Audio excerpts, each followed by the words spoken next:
नमस्कार दोस्तों बीजेपी को कहीं ना कहीं डर है कि आने वाले दिनों में नीतीश कुमार खेला कर सकते हैं और इसीलिए अगर नीतीश कुमार कोई खेला करे उससे पहले ही अपनी दूसरी बैसाखी को साधने में बीजेपी जुट गई है। वो है चंद्रबाबू नायडू को साधने के लिए पीएम मोदी कई बड़ी सौगातें लेकर भी पहुंच रहे हैं। उस बारे में सिलसिलेवार तरीके से बातचीत करेंगे। हमारे साथ चंद्रकांत जी हैं। चंद्रकांत जी, आखिर ऐसी क्या सौगातें हैं जो पीएम मोदी देकर नायडू को साधना चाहते हैं? देखिए, सबसे बड़ी बात तो है, मैं ये बता दूं दर्शकों को कि प्रधानमंत्री नरेंद्र मोदी ने जब बिहार में बड़ी हलचल चल रही है, बड़ा घटनाक्रम चल रहा है, उस बीच वो पहुंचते हैं विशाखापत्तनम और वहां जाकर वो रोड शो करते हैं। पवन कल्याण के साथ, चंद्रबाबू नायडू के साथ ये रोड शो होता है। मैं पूरी खबर आपको बताऊंगा कि आखिर चंद्रबाबू नायडू के साथ इस तरीके की बातचीत क्यों हो रही है, ये सौगातें क्यों दी जा रही हैं। उससे पहले मैं चाहता हूं दर्शकों की सहूलियत के लिए बता दूं कि चंद्रबाबू नायडू को आखिर मिला क्या क्या है। चंद्रबाबू नायडू को दोस्तों मैं आपको बता दूं कि 1,85,000 करोड़ रुपए का एक इन्वेस्टमेंट होने जा रहा है वहां पर, जिसमें 20 गीगावाट नवीकरणीय ऊर्जा क्षमताओं में निवेश होगा इसका। और ये भारत की सबसे बड़ी हरित हाइड्रोजन यानी कि ग्रीन हाइड्रोजन उत्पादन सुविधाओं में एक बन जाएगी। 1500 टीपीडी हरित हाइड्रोजन और 7500 टीपीडी हरित हाइड्रोजन जो बाय प्रोडक्ट्स होते हैं उनका यहाँ पर प्रोडक्शन होगा। इसके अलावा क्या मिला है चंद्रबाबू नायडू को? सिर्फ इतना नहीं मिला है जी। 19,500 करोड़ रुपए से अधिक से लागत वाली रेलवे और सड़क परियोजनाओं का लोकार्पण, शिलान्यास और उद्घाटन भी किया गया, यानी टोटल अमाउंट 2 लाख करोड़ के आसपास है। चंद्रबाबू नायडू पर 2 लाख करोड़ रुपए खर्च किए गए हैं और अभी बजट आना बाकी है। फरवरी में 1 फरवरी को जो बजट आना है वो बाकी है। अब दोस्तों इस खबर को समझने की कोशिश कीजिए। नीतीश कुमार कह रहे थे कि बिहार को विशेष राज्य का दर्जा दिया जाए, नहीं दिया गया। नीतीश कुमार बिहार के लिए बड़े बजट की मांग कर रहे थे, नहीं दिया गया। नीतीश कुमार कह रहे थे कि हमने आरक्षण की जो सीमा बढ़ाई है जी, उस लिमिट को 9वीं अनुसूची में शामिल कर लिया जाए। नीतीश की ये मांग नहीं सुनी गई। लेकिन चंद्रबाबू नायडू, आपको याद होगा, हाल ही में दिल्ली आए थे, निर्मला सीतारमण से मिले, मोदी जी से मिले, उसके बाद भी उनको एक बड़ा अमाउंट दिया गया था और अब 2 लाख करोड़ का ये अमाउंट उनको दिया गया है, उनकी सरकार को दिया गया है। यहाँ पर एक अंतर और समझना जरूरी है। चंद्रबाबू नायडू के साथ ऐसी कोई स्थिरता नहीं है कि अगर वो नरेंद्र मोदी का साथ छोड़ देते हैं तो उनकी सरकार वहाँ गिर जाती है, नहीं है। लेकिन अगर नीतीश अलग होते हैं, एनडीए में साथ छोड़ते हैं, तो नीतीश की सरकार गिरती है। ये 2 अंतर यहाँ पर आपको समझने पड़ेंगे। चंद्रबाबू नायडू इतने ज़रूरी क्यों हो गए? चंद्रबाबू नायडू के पास 16 सांसद हैं और नीतीश कुमार के पास 12 सांसद हैं।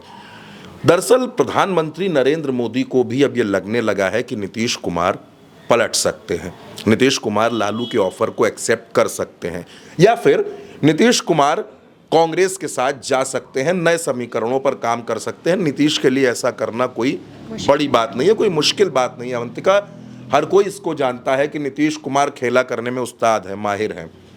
तो प्रधानमंत्री तो मंझे हुए खिलाड़ी हैं सियासत के, उनको भी खबर है कि नीतीश कुमार ऐसा कुछ कर सकते हैं। और हो सकता है कि जो लोकल इंटेलिजेंस होती है प्रदेश की, उसकी भी सूचना प्रधानमंत्री तक हो कि नीतीश कुमार 15 तारीख को जो दही चूड़ा खाने जा रहे हैं, या 18 तारीख को लालू ने जो बैठक बुलाई है, अचानक ये सब क्यों हो रहा है।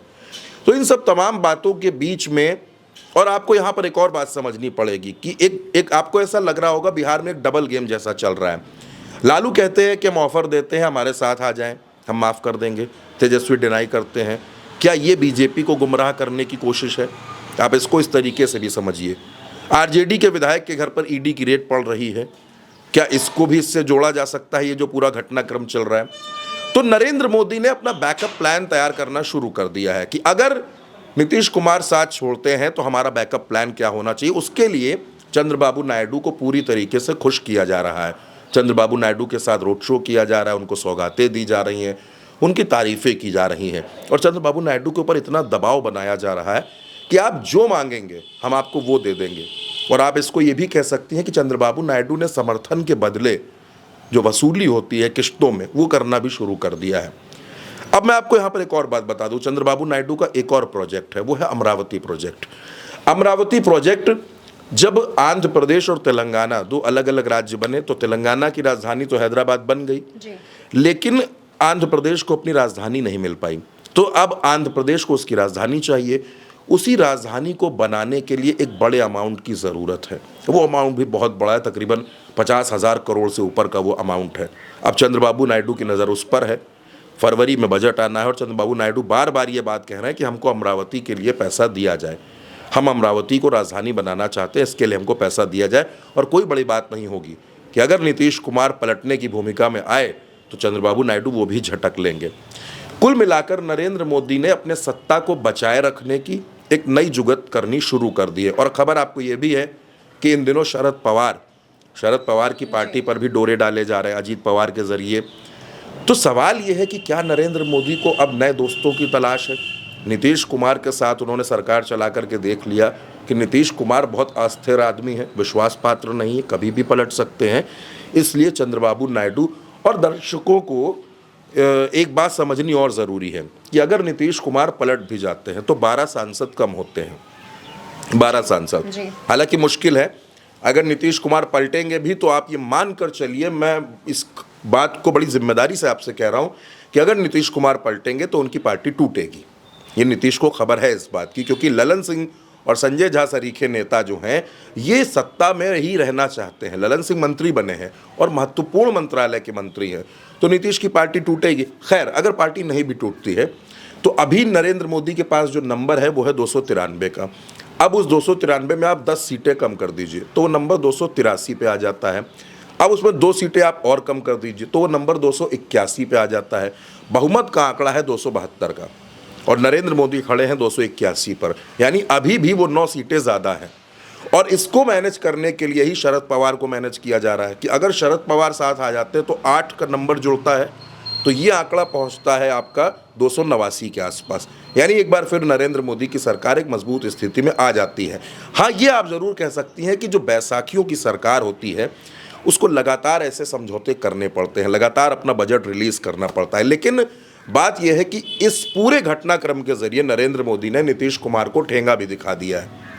उन्होंने बल्ले बल्ले नायडू की तो करवा दी। नायडू तो खुश है, नायडू की जनता तो खुश है कि चलिए केंद्र सरकार से इतना बड़ा अमाउंट मिल गया और चंद्रबाबू नायडू खुद को मजबूत करेंगे तो जाहिर सी बात है आने वाले वक्त में उनकी राजनीति भी मजबूत होगी, पार्टी मजबूत होगी। लेकिन नीतीश कुमार क्या करें? वो तो विशेष राज्य का वादा करके बैठे हैं जनता से कि हम विशेष राज्य का आपको पास करवा के देंगे, आज तक नहीं हुआ। और बात सिर्फ अवंतिका नीतीश की नहीं है, बात है इसमें चिराग की भी, बात है मांझी की भी और बात है उपेंद्र कुशवाहा की भी, क्योंकि ये सब एनडीए का हिस्सा है।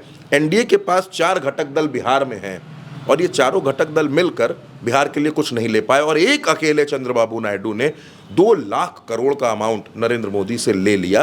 तो ये भी एक बड़ा सवाल है। और जिस तरह से चंद्रबाबू नायडू भारी पड़ रहे हैं नीतीश कुमार पर, तो आप ये कह सकती हैं कि अगर नीतीश कुमार साथ छोड़ते भी हैं तो चंद्रबाबू नायडू फिलहाल नरेंद्र मोदी का साथ छोड़ते नजर नहीं आ रहे। अगर ऐसी स्थिति बनेगी तो नरेंद्र मोदी एक बार फिर उनके लिए खजाना खोल देंगे। लेकिन नीतीश कुमार को समझ लेना चाहिए कि उनके लिए नरेंद्र मोदी के पास कुछ भी नहीं है। नरेंद्र मोदी उनको कुछ नहीं देने वाले और नीतीश कुमार की मुश्किलें आने वाले वक्त में बढ़ भी सकती हैं। बिल्कुल, यानी कि देखा जाए तो एक तरफ नीतीश कुमार की नाराजगी को मैनेज करने की जो कोशिशें हैं वो नहीं की जा रही हैं, तो वहीं दूसरी तरफ चंद्रबाबू नायडू के लिए एक बार नहीं बल्कि दूसरी बार खजाना जो है वो खोल दिया गया है और चंद्रबाबू नायडू नाराज ना हो जाए इसको लेकर पूरी कोशिशें बीजेपी की तरफ से की जा रही है। देखना होगा कि आने वाले दिनों में आखिर अब राजनीति में क्या नया मोड़ आता है। फिलहाल के लिए हमारे साथ इस चर्चा में इतना ही। चैनल को सब्सक्राइब कीजिएगा याद से और वीडियो को ज़्यादा से ज़्यादा शेयर करिएगा।